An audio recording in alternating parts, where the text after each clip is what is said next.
Today, I'm excited to be joined by a special guest, Adam Levin.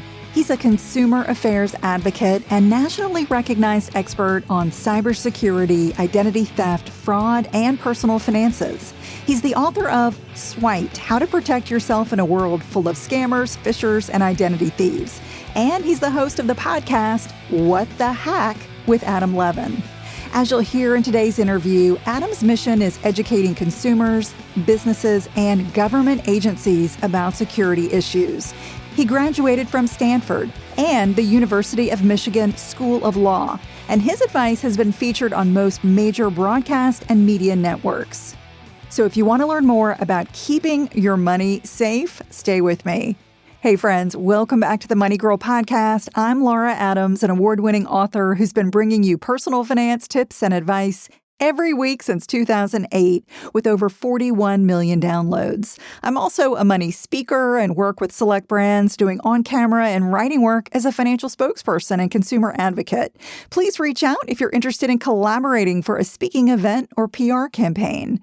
As always, you can reach me using my contact page at lauradadams.com. That's also where you can learn more about my work, books, and money courses. You can also leave me a message, an idea for a future show topic, or a money question by simply calling 302-364-0308. You can also email me using my contact page at lauradadams.com.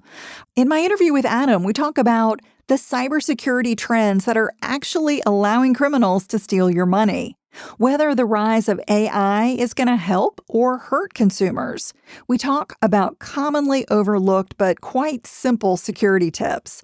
We cover routines you should adopt to ensure your personal data stays safe, tips for handling online account passwords. We all struggle with that.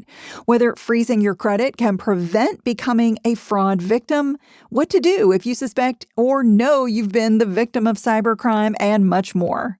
So here's my interview with Adam Levin. Adam, I am so excited to have you on the show. Thank you for coming on Money Girl. Well, thanks for having me, Laura. I appreciate it. Tell us a little bit about your background. I'm really interested in how you got into cybersecurity in the first place. Well, I took almost a circuitous route. When I was very young, I was the consumer affairs director for the state of New Jersey. In the Attorney General's office. And so consumer protection and legitimate business protection has always been my agenda. In the 90s, I started a company called Credit.com, which was one of the original online credit information, education products and services companies. So again, we were involved in things that would be consumer protection oriented. I used to kid with some of my friends that when the FTC called them, they had a lawyer up. When they called us at Credit.com, they were looking for advice. And then in 2003, I started a company called Identity Theft 911 that was one of the first companies ever founded with resolution services at its core. There were a lot of companies out there that were doing insurance brokerage, some that were doing corporate espionage, things like that. And identity theft protection was sort of an add-on as a revenue stream. But we were the first company really that made it our goal in life is to put people back together again after they were victims of identity theft. And that morphed over the years into IDT 911 and then CyberScat when we went global. We were in the US, the EU, Canada, Asia, Malaysia, and Australia.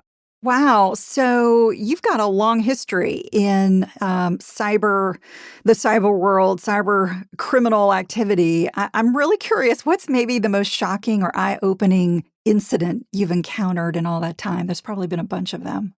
Oh, no, there have. I mean, the one that jumps out immediately was the SolarWinds hack. And SolarWinds was a network performance monitoring platform. So how better to get access to a lot of companies is to go through the company that was monitoring their network performance. It was a Russian hack.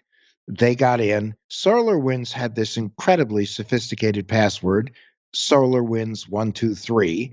So the simplicity of it made it easy for them to get in. Another was the breach of the Office of Personnel Management, where you had millions upon millions of people who worked in the government or had worked in the government, many of whom had top security clearances, and they were exposed as a result of a Chinese hack. And then, of course, can any of us forget the Equifax hack that exposed 150 million people? Again, a Chinese hack where there was a vulnerability discovered with software that they were using. A patch was issued by the software company. The security department of Equifax got the memo, but somehow the technology department didn't pay attention to it or they missed it. And as a result, all sorts of humans with all kinds of information were exposed. Yeah, I remember all of those. It's just so crazy. I'm sure there's a lot of crime that's happening that it's not successful, where the criminals are trying to steal money.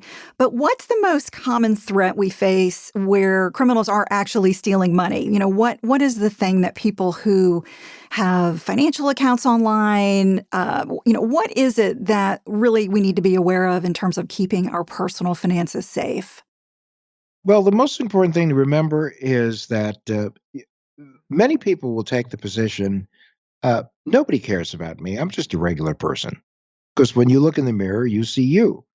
But when a hacker, a scammer, or an identity thief looks at you, they see Jay Z, Beyonce, Adam Levine, because you got what they want.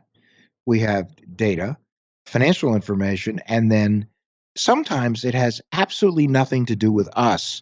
We are the conduit to a larger river. And that larger river could be our spouse, our parent, our child, the company we work for, the educational institution we attend, or any one of a number of charitable organizations that we're affiliated with. The common threat we face is that people aren't paying attention.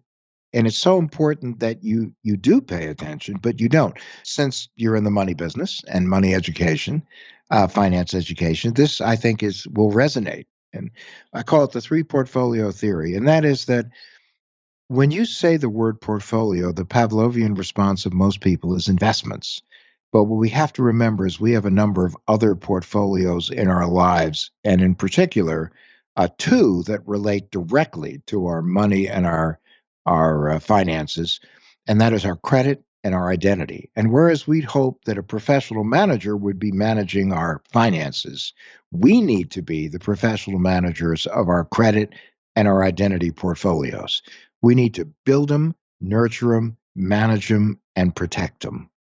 Yeah, that's a great way to look at it. What are the trends that you're seeing in cyber attacks? What's changed over the years and the decades that you've been in this business? Well, one of the things that's changed is that it used to be that the victim was guilty. Everybody always blamed the victim. Nobody realized that there are all sorts of ways that people become victimized, oftentimes having nothing to do with themselves. But there are ways that we are responsible too. And the kinds of cyber attacks we're seeing are getting more and more difficult to actually determine whether or not it's a scam. I mean, the days of poorly written email from deposed Nigerian princes, those days are gone. The colors are right, the logo is right, the grammar's right, the spelling is right.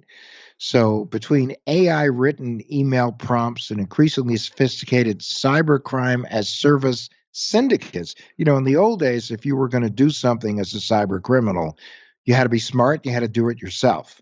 Today, organizations are creating malware and ransomware and then making it available to less sophisticated organizations for an upfront fee and then a licensing fee.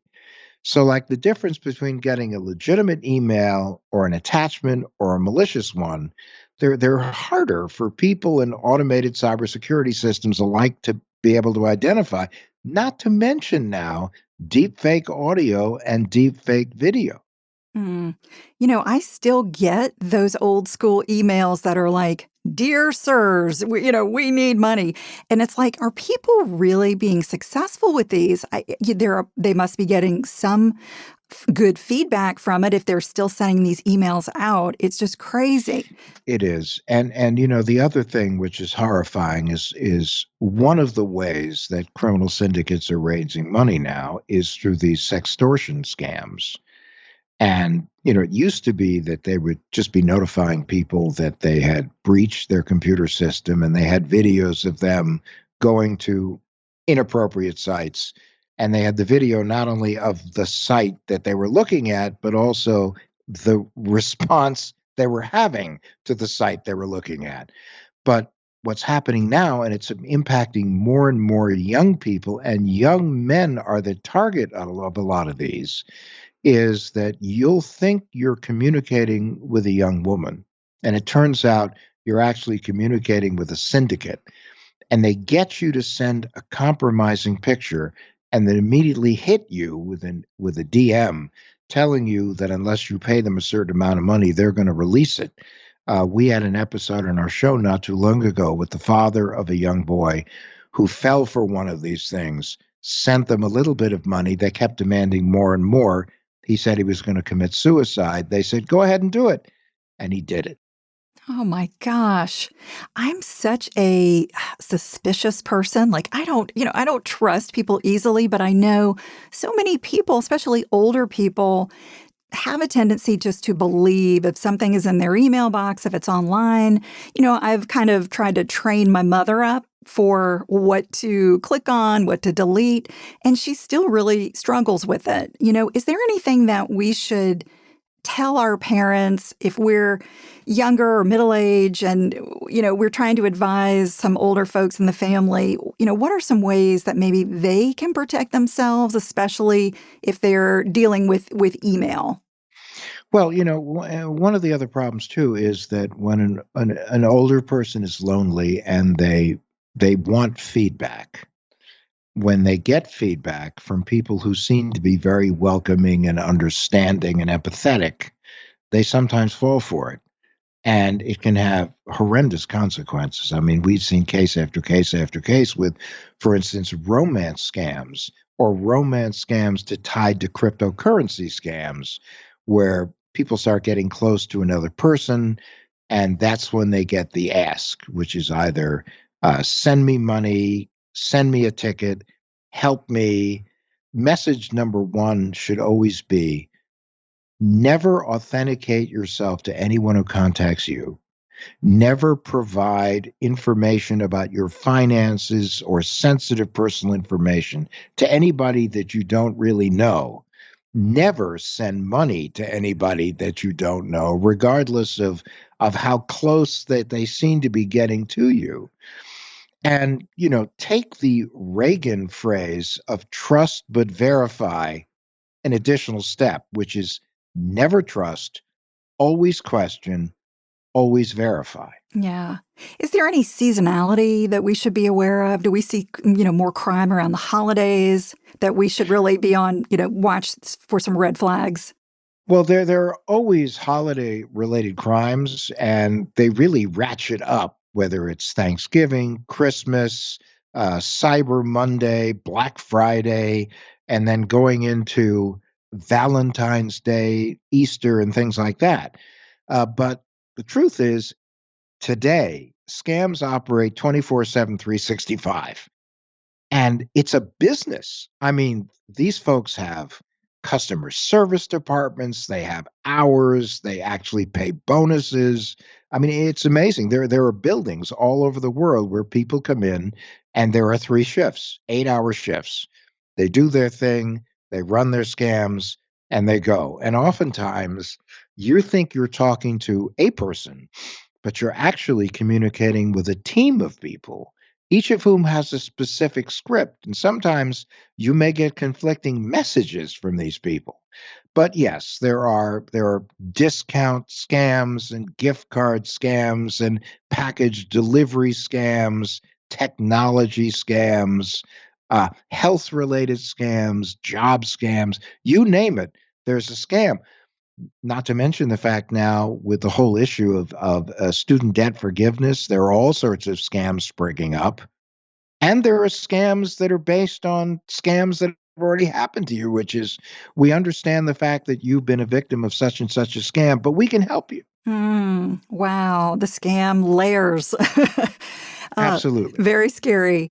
Now, you mentioned the rise of AI in this whole industry. Do you think AI is ultimately helping consumers protect themselves or hurting them? I mean, can't AI help us protect ourselves from some of these things if it's used in a good way? That's correct, but you have to think of it as a double-edged sword. It's really good and bad because AI and deep learning can help to identify potentially malicious activities online, suspicious behavior that, even a well-trained IT guy or girl would miss. So that being said, companies run the risk of being over reliant on AI-enabled systems, and it's like you think of it as an arms race. Is every time we think we've come up with something that will help us better identify and possibly even quarantine fake AI related attacks, they come up with something to get around it. What are some commonly overlooked but simple security tips that we all should be doing? Passwords, passwords, passwords. And, we've had a lot of mega breaches. As a matter of fact, if you want to find out if you've been exposed in any of these breaches, you go to the website, Have I Been Pawned? PWNED. You can enter your email address or your cell phone number, and it will actually show you every data breach that occurred with your information on it. And of course, the second that you see anything that relates to you, you immediately have to change your passwords. Passwords are critical, especially in a world where breaches have become the third certainty in life behind death and taxes. You have to assume the fact that any password you have is tied to some account that may have been breached. That's why do not reuse passwords, do not use simple passwords. Try to be discreet in the passwords you use. Get a password manager, which will help you create far more sophisticated passwords. Now, a lot of the sites like Chrome, Firefox, and the others have password management systems built into them, so you can use those as well. All right, so we really need to create a different password for every online account. Is that what you're telling Well, it's not a me? bad idea, or at least create different passwords for groups of sites, depending upon the level of sensitivity of the information that might be attached to those accounts, whether it's, if it's financial information, even if it's social networking. I mean, these are the kinds of things you don't need people crawling into your social media accounts, and you don't need situations where they are in a position to know more about you than you want anyone to know so that they can more effectively masquerade as if they're you. Okay, you know a lot about credit. Can freezing your credit files prevent fraud? Doesn't prevent it, but what it does is it makes you a harder target. And it also helps to keep your accounts and finances more secure. The thing about freezing credit is it means no one, including you, can gain access to your credit accounts without having it be thawed. Now, in the old days, it used to cost you at least $10 to freeze it, $10 to thaw it. Today, especially in light of the Equifax breach and the OPM situation, it's free and you should do it. And many states now allow you to freeze your kids' credit, which is also important to do because you don't want to have them start behind the eight ball when they become 17, 18, and they start looking to be involved in credit transactions and find out their credit has been destroyed because someone got access to their accounts and have built them up and then run away. Do you follow any routines that help keep your finances safe that you would recommend for other people? I do, and it's something that I call the three M's. I wrote about it in my book, Swiped. And that is how do you minimize your risk of exposure, reduce your attackable surface? How do you monitor so you effectively know you have a problem? And how do you manage the damage? Now, in terms of minimizing your risk of exposure, long and strong passwords not shared throughout your universe of accounts or a password manager. Do two-factor authentication.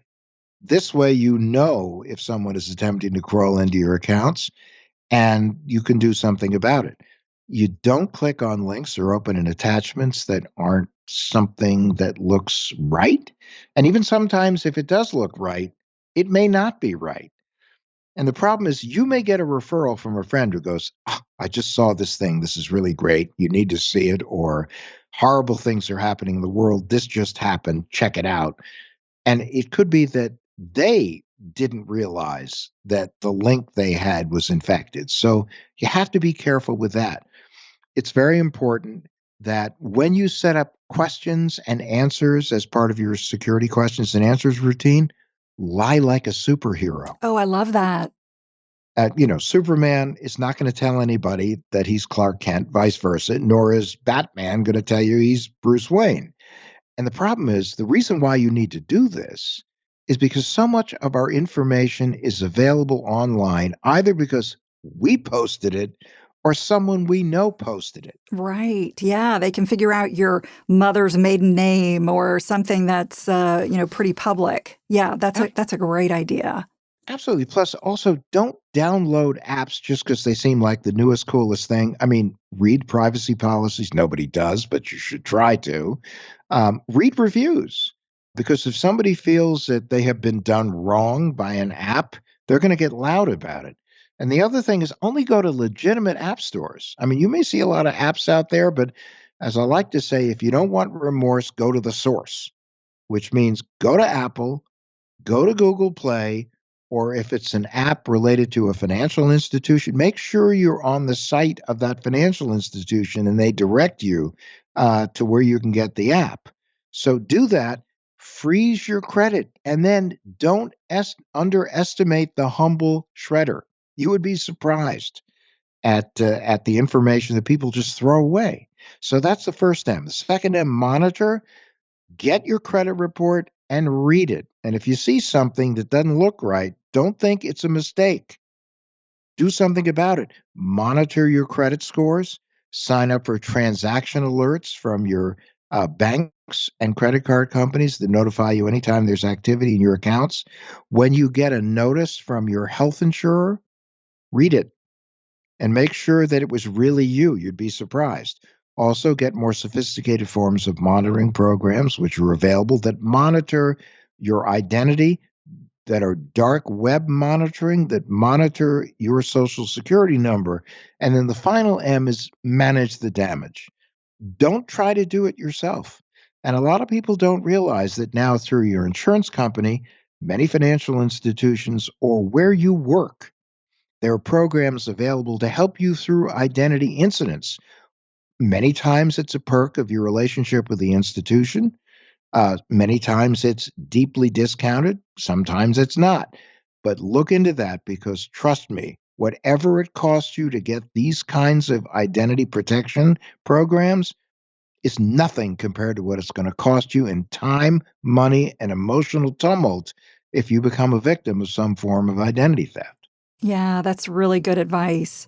And if you do suspect that you've become a victim, or you know that you've become a victim, how far do you take it? Do you call the police? What steps should everybody take? Well, depending upon what it is, there's the food chain of identity theft. One is that you notice that there's suspicious activity with your credit card. Just contact the financial institution or your credit card company and ask for a new credit card. They'll give you a new number. Just remember that you're going to have to notify anyone that direct debits the account. When you get to debit card compromise, could be a little bit more dicey, because there they could use that information to crawl into your bank account. So you certainly need to put your a bank on alert. And even though you may not want to shut your accounts, you certainly want to get a new number. Once you get into new account creation where they're using your information to open new accounts, you need to notify the police. You need to notify the credit reporting agencies. You need to put a fraud alert on your files. You need to make sure that you then freeze your credit if you haven't done it already. And you need to be monitoring your accounts and enable two factor authentication. Yeah, great advice. I have to ask you before we wrap up what you think about everything going on with FTX, Sam Bankman-Fried. I was really encouraged that all of that happened so quickly. It seemed like the FTC really jumped on that case, and we saw it. I think it's been a year, which to me seemed really fast. Do you think they are just really trying to make a show of him? And of course, the dollar amount is huge that's involved, but it's happened much more quickly than I thought it would. That's not typical, right? No, it's not necessarily typical, but we are seeing the law enforcement and the federal regulatory authorities move faster in a lot of areas. Just like as we talked about earlier, where the young man was a victim of sextortion and killed himself. The family went to the FBI. The FBI went to Interpol, and working with Nigerian intelligence in a matter of months, they were actually able to identify the people that were behind the scam. They're prosecuting 3 over there in Nigeria, and they've extradited 2 who are being prosecuted in the Northern District of Michigan. When it comes to these cryptocurrency scams, a lot of people are out of luck. But more and more regulatory agencies are taking a hard look at this, and they're all trying to move faster.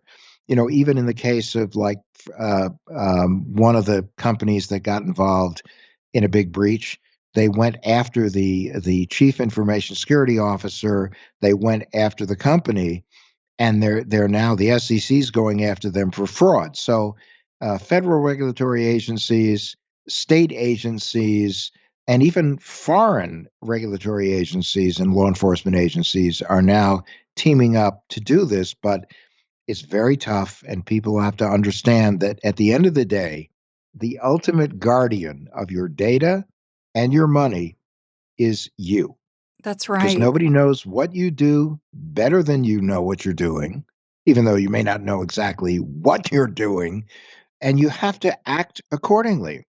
This is your money. This is your asset. If your identity is compromised, it could significantly impact your credit portfolio and your investment portfolio.